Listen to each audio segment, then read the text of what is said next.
صباح الإشراق، صباح الخير يا ألمى. ألمى، صباح الإشراق، صباح السعادة. انت ليه صاحي يا بدري؟ ايوه عارف عارف صح.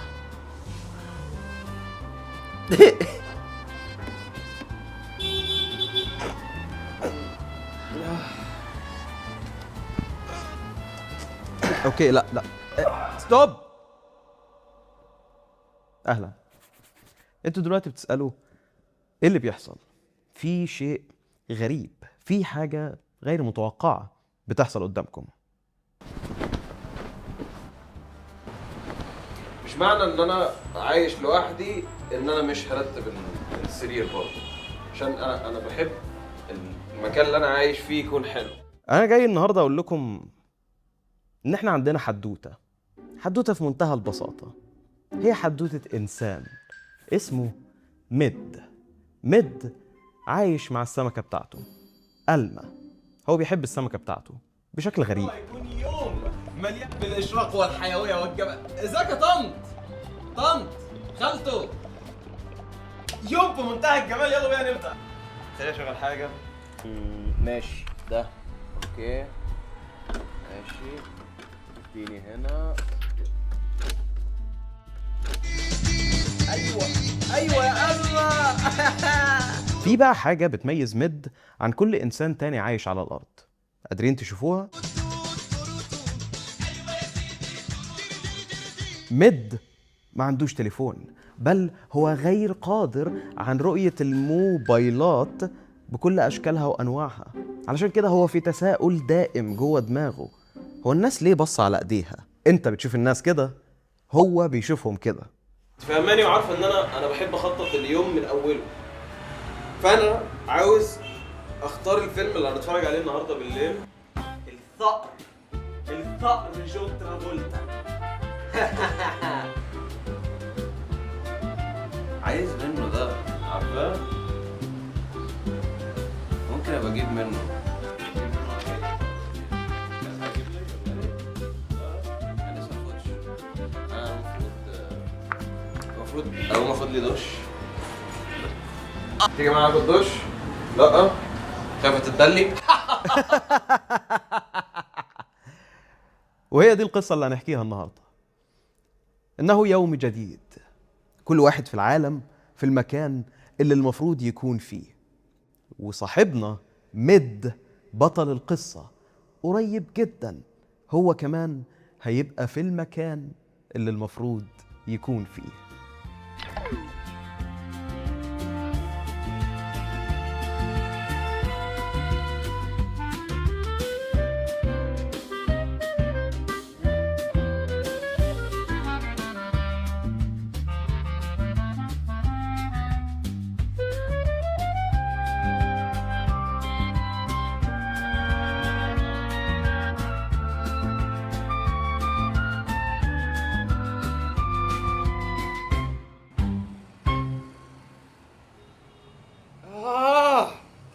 ايوه.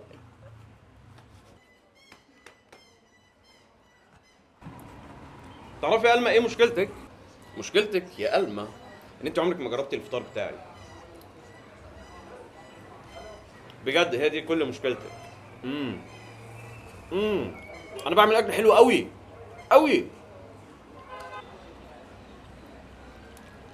انا عارف انت ممكن شايفاها حاجه بسيطه، يعني ايه شويه بيض بالجبنه ومش عارفين، بس الحرفنه بتيجي في ادق التفاصيل، في بعض من نسب الملح، بعض من نسب الفلفل، المده الزمنيه الصح علشان تخلي البيض ما يستويش زياده عن اللزوم.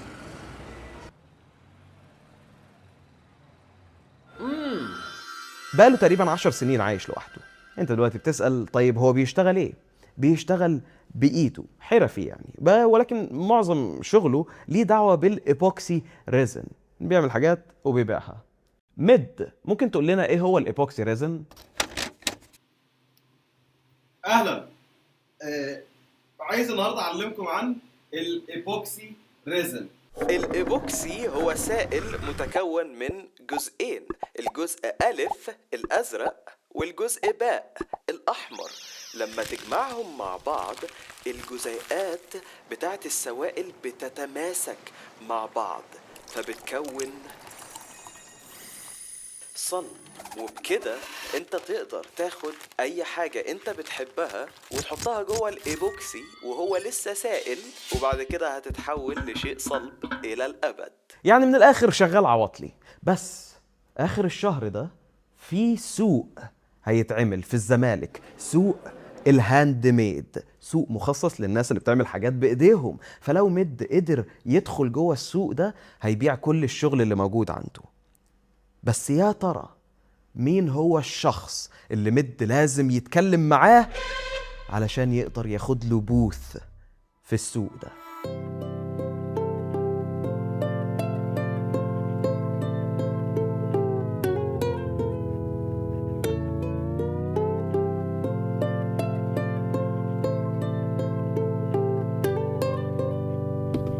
مد دلوقتي في طريقه علشان يشتري المستلزمات بتاعه شغل الريزن اللي هو بيعمله.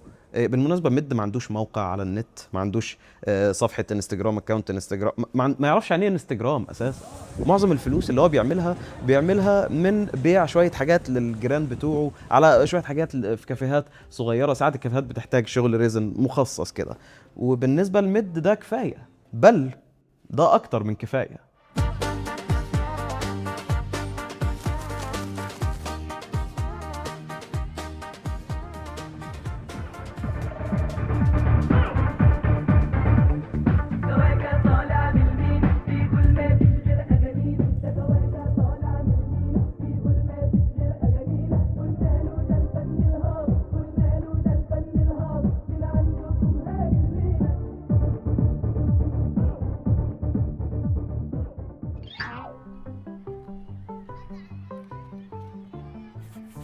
ينفع اسالك سؤال؟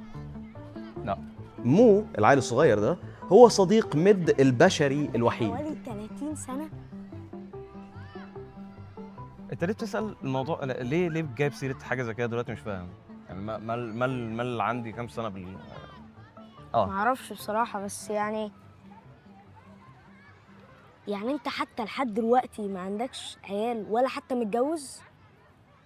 هو ان انت يكون عندك عيال في 30 سنه، انا شايف ان ده ممكن برضو، لسه انت سنك صغير يكون عندك عيال. بس انا مش متجوز عشان ما مش متجوز.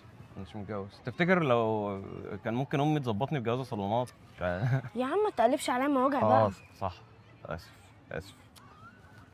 الموضوع مش في ان انت تتجوز جواز صالونات. المشكله ان انت عمرك ما كلمت بنت اصلا. انا عارف. مش المفروض تقول حاجه زي كده يعني.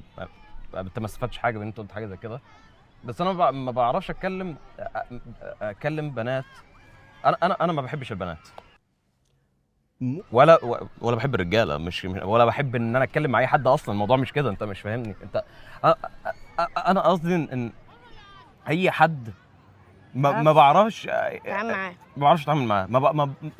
ما بيخلونيش ادخل جوه المساحه بتاعتهم، علشان ما فيش اي حاجه مشتركه بيني وبين اي حد. فالموضوع بيبقى غريب.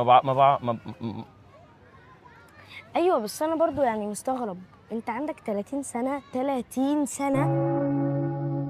ليه تيجي تقعد معايا؟ عشان في حاجه واحده بس مشتركه بيني وبينك، والحاجه المشتركه دي ان انت في الدار اللي انت قاعد فيه، ولا البيت مش عارف بيسموه ايه، انت مفيش حد تعرفه ولا في حد صاحبك ولا بتكلم حد، وانا نفس الموضوع. فانت محتاج حاجه واحده بس مشتركه عشان تعرف تتكلم. خليك بقى لو انت عايز تتجوز لازم يكون في حاجات كتير مشتركه. استنى انا هقول لك على موقف. في ايه؟ بص، انا قبل كده كنت داخل في الاوضه في الدار او البيت زي ما انت بتقول. ايوه. فانا كنت داخل لقيتهم كلهم قاعدين وبصين على الحيطه. فرحت مش عارف في ايه، رحت قدام واحد وعملت له كده، بيقول لي حاسب وراح زقني. فانا كنت عايز ان انا اشاركهم، فرحت قاعد جنبه وبصيت معاهم على الحيطه، فحسيت ان في حاجه ما بيننا مشتركه. ايوه فاهم قصدي يعني. ايوه كده صح. تعرف ان انا من كام يوم وانا كنت في الميكروباص رايح اجيب حاجات للشغل، السواق بتاع الميكروباص مره واحده داس فرامل جامد، فكل الناس عملت كده، فانا برضو يعني خفت كنت هخبط في الكرسي اللي قدامي، فلقيت كل الناس قاعده بتزعق له وانا لوحدي، لقيت نفسي ان انا بزعق للسواق بتعمل ايه؟ بس مره واحده لقيت ان في ثانيه كل الناس اللي معايا في الميكروباص كان فيها بينا حاجه مشتركه، شعور ايوه مشترك. هي حاجه مشتركه. هي حاجه واحده بس أيوة. مشتركه.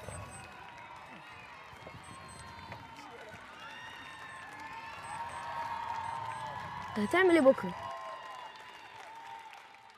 شغل. وهي دي حياة ميد. رائع. البتاع ده شغال. الروتين شيء جميل، خاصة لو هو روتين بيبني لهدف. الهدف بالنسبة لميد هو الوصول إلى البازار أو السوق اللي بيتعمل في الزمالك بتاع الهاند ميد والحاجات دي. بس برضو ميد لازم يتكلم مع الشخص المسؤول عن السوق اللي هيعرف يدخله.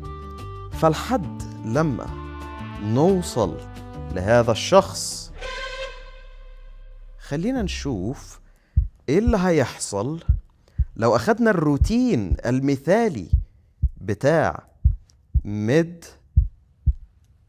وكسرناه.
ثانية واحدة. هو أنا ممكن؟ لا مش أنا أقدر. هو أنا لو جبت رزن 100 جرام من ألف وحطيت 25 جرام من باء خلطتهم كويس أقدر. صح. الرزن بيحافظ على الحاجات إلى الأبد. أنا كان عندي العلبة دي، أنا مش محتاجها. أنا أقدر أستخدم البلاستيك ده كقالب أحتفظ بيها.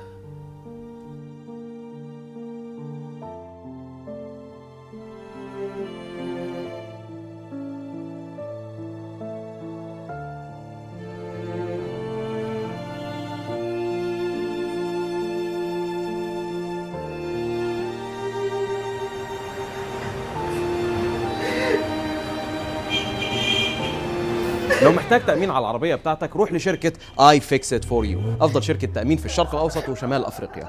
اي فيكس ات فور يو، لو عاوز تأمين روح للموثوق من الملايين.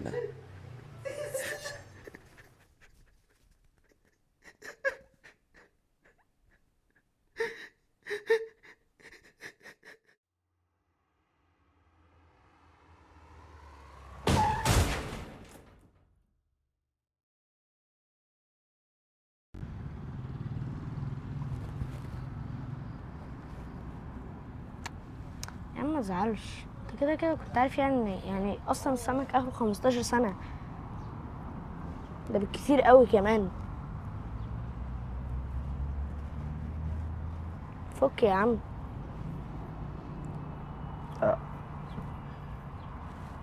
انا عارف يعني الموضوع يبان تافه شويه كده، بس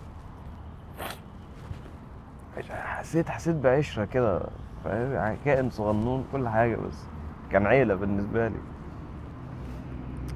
فاهمك، متزعلش.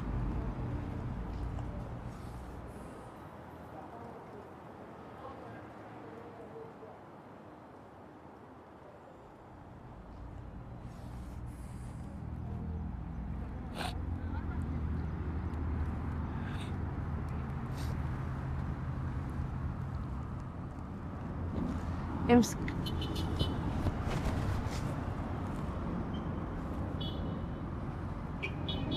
ايه ده؟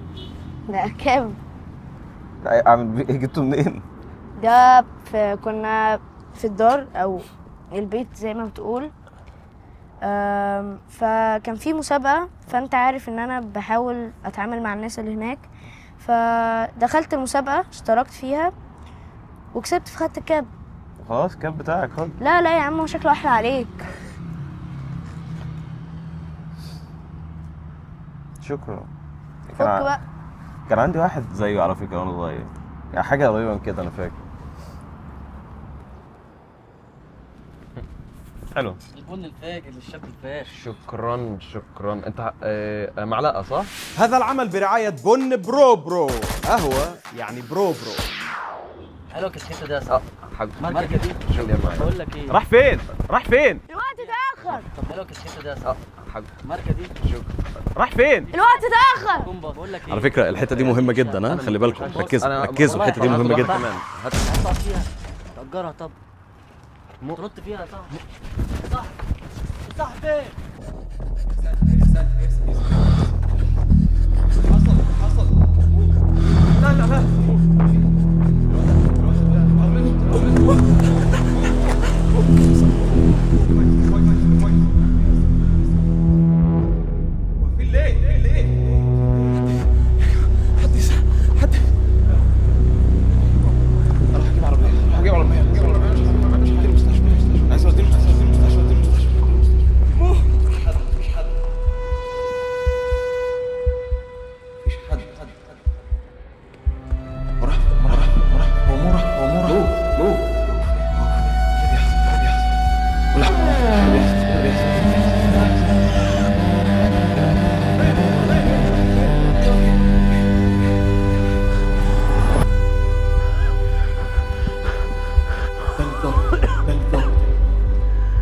بتعمل ايه هنا يالا؟ الواد مول انا بشوفك بتيجي هنا كل اسبوع. ايوه مول. اثبت يا امسك نفسك يا مول صاحبي غصب يا عندكم، هو هنا عمل حادثة. في حادثة، ايوه معاك ما اشوفكش هنا تاني، امشي. هو ده الدار بتاعه. جالكم هو ارجع ورا. الواد عمل حادثة جالكم هنا، رجع. امشي شوف وشك هنا تاني.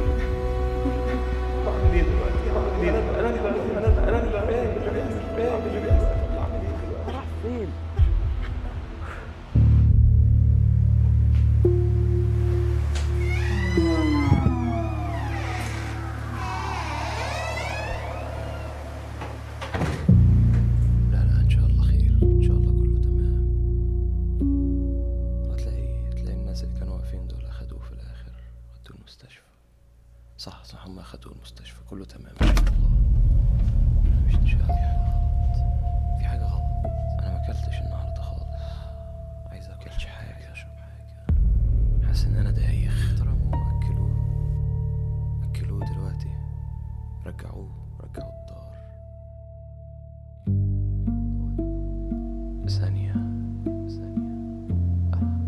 نسيتك خالص. أنا نسيتك خالص. انت بتفقد تركيزك.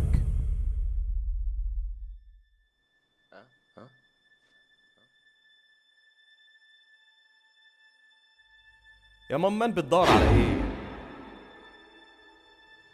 انت فين؟ اكيد بيتهيألي. بيتهيألي. لا مش بيتهيألك. هاي ألما ماتت ومو كمان كان هيموت. ايه الله الله الله، هتعيط هتعيط هتعيط بجد هتعيط.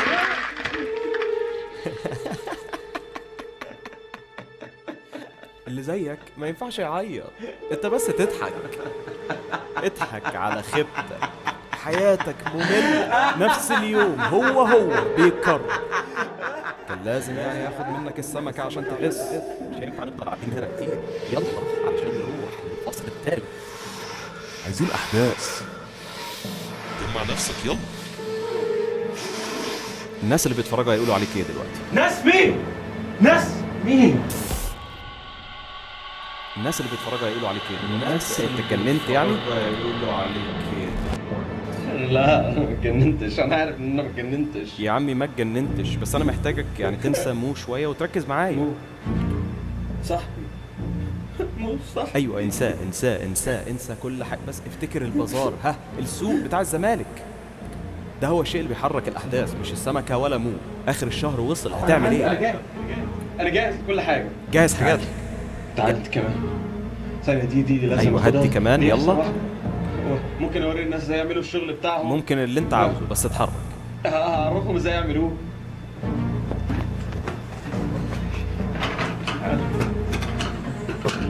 انا عارف ان الشغل بتاعي حلو. انا عارف ان انا هعرف ابيع كل الشغل ده. صحيح، خد الظرف اللي انا سبته لك على الباب. ده انا لسه جاي من بره. مش في حاجه في الباب.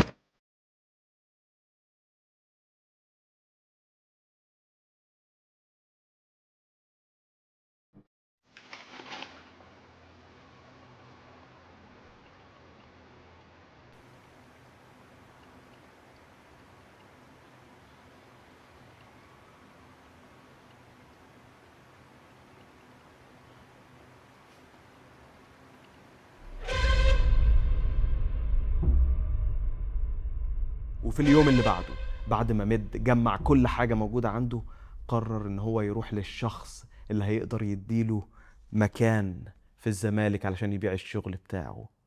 يا ترى لقاء حارس البوابة هيحصل فيه ايه؟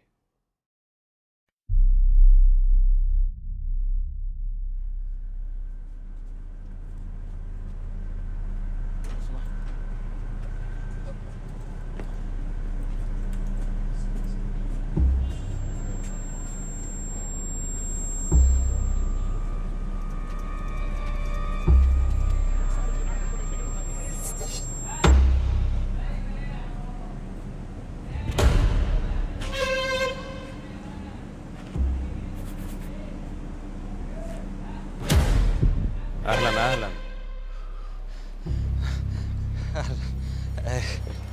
انا كنت شفت المنشور بتاعكم. انا بعمل شغل زي كده، حاجات بالاوبوكسي، فكنت عايز اعرف لو ينفع يعني اخد في البازار عندكم يكون ليا زي كشك ولا حاجه ابيع فيه الحاجات بتاعتي يعني.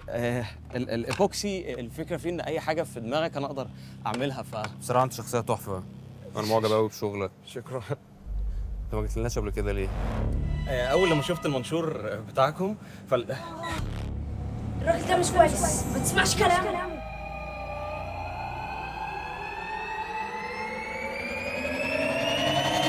جيت على طول. تعرف إن أنا وأنت شبه بعض بالظبط؟ ازاي؟ الحقيقة عاملة زي المادة الخام. عارف المادة الخام؟ زي بتاعة الريزن اللي انت بتشتغل بيه ده. ممكن تشكلها، بس الغريبة بقى ان الناس مش عايزة تعرف الحقيقة. محدش عايز يعرف الحقيقة. عارف كل دول كلهم كان نفسهم في عالم انا اديته لهم. انت بتحبس ذكرياتك جوه الريزن وانا بحبس دول. كل دول انا اللي حابسهم. هم اللي اختاروا. وانا اديت كل واحد اللي هو عايزه. شايف ده؟ كان نفسه يحس انه مهم، حسسته انه مهم.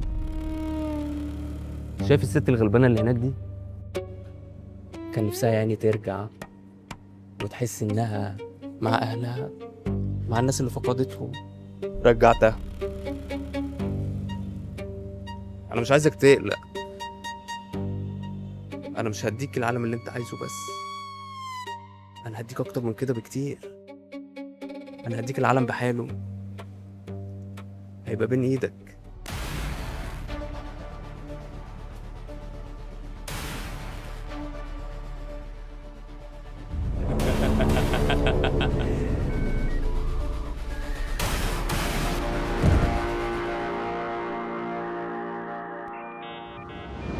جاري الآن تحميل كل شيء.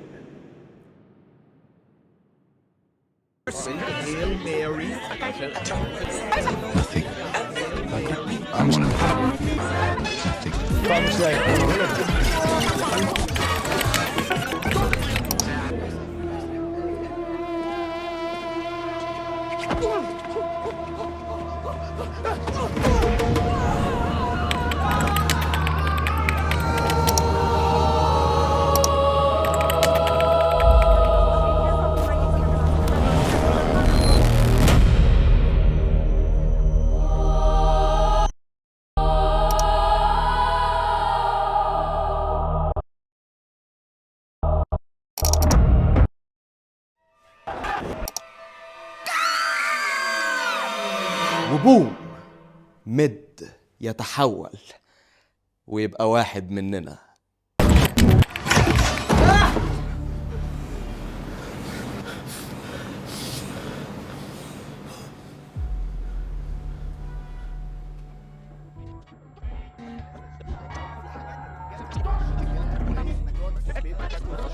الشر ليه وجهتين نظر.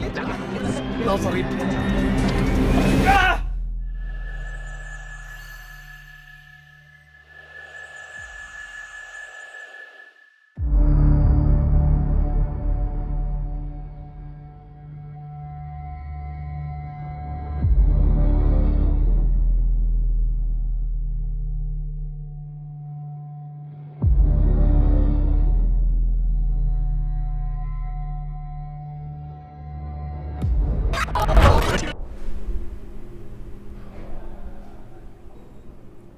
فاكر الحادثة؟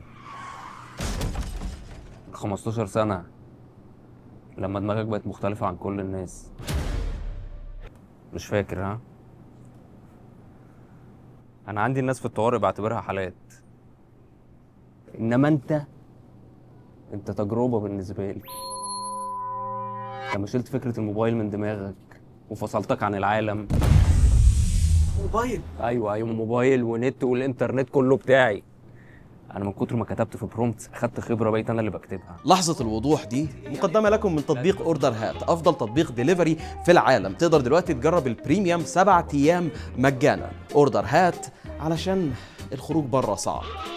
بس خليك عارف إن أنت أحسن كونتنت أنا عملته على اليوتيوب. أنا فخور بيك. فخور ايه؟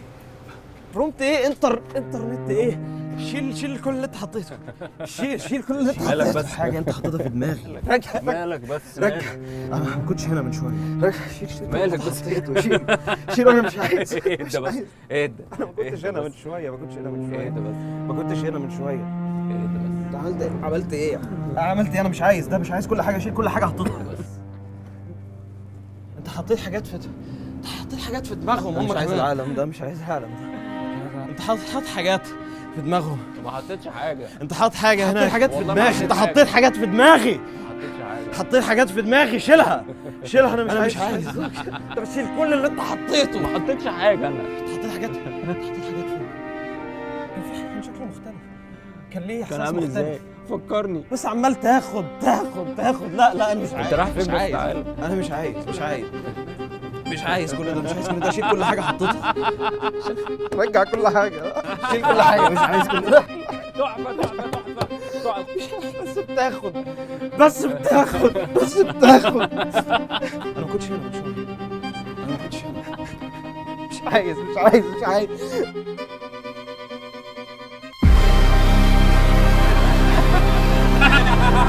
مش عايز العالم بتاعك، مش عايز العالم بتاعك، مش عايز العالم بتاعك.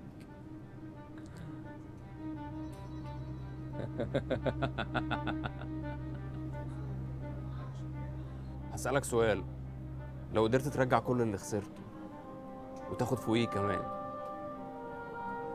هتفضل متمسك بحياتك زي ما هي؟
ايه اللي حصل فينا؟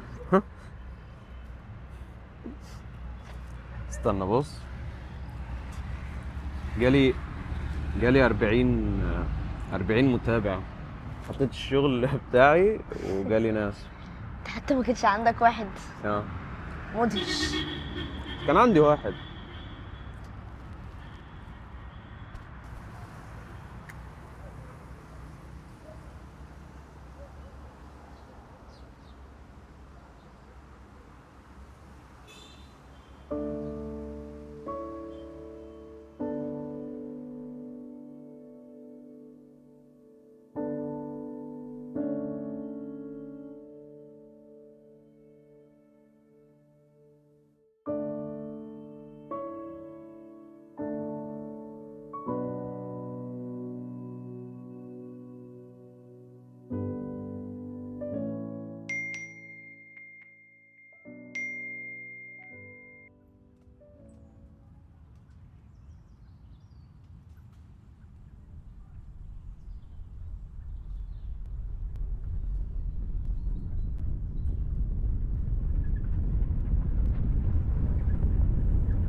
جماعة هو كان في زلزال دلوقتي؟